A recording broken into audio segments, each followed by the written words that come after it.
Naramdaman ni Helmut ang aura ni Ethan na hindi siya kasing lakas ni Darian, ngunit sa mga swordsman na nakita niya, malamang na mataas ang kanyang antas, at kung magiging mersenaryo ito isa itong rank 1. Nagtanong ulit si Ethan kung bakit pumunta ang bata sa kanya. Kinuha ni Helmut ang kanyang espada at ipinakita ito kay Ethan, sinabing may nagsabi sa kanya na malalaman niya kung ano ang ibig sabihin ng espada. Tinignan niya ang espada at parang pamilyar sa kanya. Naalala niya si Darian, na sinang-ayunan ni Helmut. Nagtanong si Ethan kung buhay pa si Darian, ngunit ikinabigla niya nang sabihin ni Helmut na kamakailan lang ito namatay. Ayon kay Ethan, 20 taon nang nawala si Darian at ipinangako niyang babayaran niya ito para pasalamatan sa pagsagip ng kanyang buhay. Alam ni Ethan na ang paghawak ni Helmut sa espada ay nangangahulugan na siya ang huling apprentice ni Darian. Kaya't tinanong ni Ethan kung bakit gustong siyang makita ni Helmut. Sinabi ni Helmut na nais niyang pumasok sa Greta Academy. Naunawaan ni Ethan kung bakit pinapunta si Helmut ni Darian, marahil ay inakala nito na kailangan ng bata ng tagapangalaga. Nang tanungin ni Ethan ang edad ni Helmut, hindi sigurado ang bata kung 14 o 15 taon na siya. Bagamat nagulat siya dito, sa tansya ni Ethan ay 15 taon na si Helmut, at kailangan itong sumailalim sa pagsusulit bilang transfer student. Kung sasabihin na si Helmut ang huling apprentice ng Divine Swordsman na si Darian, maaaring payagan siyang mag-transfer agad ng walang pagsusulit. Nagpapasalamat si Helmut na patuloy pa rin siyang tinutulungan ni Darian. Nagtanong siya kung ano ang nangyari kay Darian matapos sabihing nawala ito, gayong nasa Forest of Roots ito.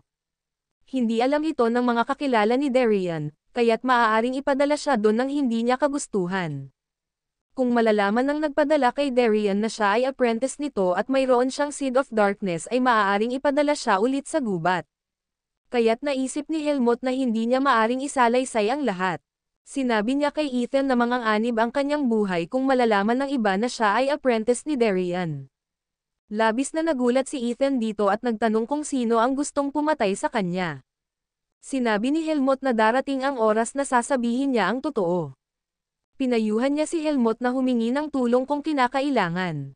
Kailangan nilang ihanda ang pagsusulit para kay Helmut at nais tignan ni Ethan ang kanyang kasanayan. Pumunta sila sa pribadong lugar kung saan nagsasanay si Ethan.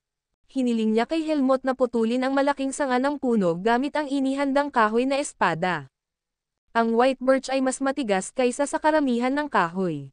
Alam ni Ethan na hindi ordinaryo si Helmut, ngunit nagulat pa rin siya nang madaling mahati ng bata ang puno gamit ang kanyang vis. Malakas si Helmut kaya't ayon kay Ethan, tiyak na makakapasok siya. Bilang apprentice ni Darian, mataas ang kanyang kasanayan sa swordsmanship. Sinabi ni Ethan sa bata na kailangan na lamang niyang pumasa sa pagsusulit sa pagsusulat. Ngunit ang kanyang mga score sa pagsasanay ay average lamang na 4, at sinabihan siyang hindi siya makakapag-enroll sa academy sa mga score na iyon. May 10 araw na lamang bago ang pagsusulit, at kinakailangang mag-improve siya. Tinanong ni Helmut kay Ethan kung pwede siyang turuan, ngunit hindi ito pinapayagan dahil isa siyang miyembro ng faculty. Naalala ni Helmut si Alea at tinanong si Ethan tungkol dito. Ayon kay Ethan, nag-enroll si Alea na may honor at nanguna rin siya sa kanyang klase dahil sa perpektong marka, na unang beses mangyari sa kasaysayan ng academy. Sinabi ni Helmut kay Ethan na tatanungin na lamang niya si Alea para turuan siya. Kinalauna, sinabi ni Alea na hindi niya gusto turuan ang mga taong mangmang, lalo na't walang paunang abiso. Iniisip niya na si Helmut ay isa lamang mersenaryo at wala siyang intensyon na turuan siya. Sinabi ni Helmut na kailangan lamang niyang pumasa at kwalipikado si Alea para turuan siya. Sinabi ni Helmut na hindi siya hihiling ng libre at babayaran niya si Alea para turuan siya.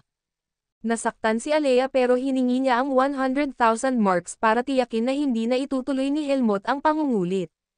Nabigla si Alea nang sabihin ni Helmut na handa siyang magbigay ng malaking halaga ng pera. Nagsabi si Helmut na magsisimula ang pagsasanay bukas. Sinabi ni Alea na dapat handa na ang pera at hindi niya papayagan na tatamad-tamad si Helmut sa pag-aaral. Bumalik si Alea sa kanyang tahanan, at natuwa ang isang batang may kulay berde na buhok nang malaman na magkaibigan ang dalawa. Dumating si Helmut ng umaga tulad ng kanilang pinag-usapan, at ibinigay kay Alea ang buong halaga ng pera. Hindi pa kailanman nagturo si Alea kaya hindi pwedeng humiling ng refund si Helmut kahit bumagsak siya sa pagsusulit. Sa isip ni Alea ay ayaw niya talagang turuan si Helmut ngunit humiling na lang ito ng malaking pera dala ng kanyang pride. Iniisip ni Alea na ang kakayahan ni Helmut sa pag-aaral ay kahanga-hanga kaysa sa ibang mag-aaral mula sa kagawaran ng mahika. Tinanong ni Alea kay Helmut kung lumabas siya mula sa gubat matapos mabuhay mag-isa. Tulad ng inaasahan ni Helmut, kinakailangan niyang maging maingat sa salamangkero. Maganda ang kanyang focus at mahusay ang kanyang kakayahang mag-solo. Ngunit nairita si Alea na wala umano ang bata ng basic ethics at common sense at sobrang pangit ng kanyang marka. Sinabi ni Alea na kailangan nilang tapusin ang iba pang mga asignatura sa lalong madaling panahon at mag-concentrate sa bahaging iyon. Sinabi ni Alea kay Helmut na kailangang ma-enroll niya ito sa academy anuman ang mangyari. Kahit nakatanggap ito ng pera ay pride parent niya ang nakasalalay bilang top student sa academy.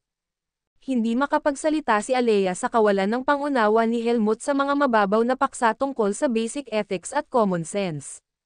Sinabi niya kay Helmut na hindi lamang ito tungkol sa pag-iwas ng pag-aaway matapos ang alitan, kundi pati na rin kung paano matututo ang mga partido na kasangkot. Pinapatawad ng mga tao ang tao hindi ang mga kasalanan, iyon ang definisyon ng katarungan na itinakda ng pamantayan ng academy. Mas lalong naging komplikado na para kay Helmut ang mga tao. Alam niyang natutunan niya ang mga ito ng huli na, kaya't kailangan niya ng mas maraming oras para maunawaan ang mga ito. Itinuloy pa rin ni Alea ang kanyang pagsasanay kahit galit siya sa mga walang kwentang sinasabi ni Helmut. 2 linggo pagkatapos, lahat ay nagmamasid kay Alea sa lugar ng pagsusulit sa aklatan. Alam nilang siya ang nagtuturo kay Helmut. Pumasa si Helmut sa pagsusulit kaya't ipinahayag ni Alea na natapos na ang kanilang pagsasanay ngayon. Nagpasalamat si Helmut sa kanya para sa pagtulong sa pag-aaral. Ngayon, kinakailangan ni Helmut na sumailalim sa praktikal na pagsusulit sa swordsmanship. Kailangan niyang maghintay hanggang kunin siya ng instructor sa kanyang nararapat na grupo. Iniisip ni Helmut na mag-practice pagkatapos ng pagsusulit nang kausapin siya ng isang taong nagngangalang Sabat Rugal. Siya ang ikalawang anak ng pamilyang Rugal, at nais nitong magamit ang pagiging malapit ni Helmut kay Alea.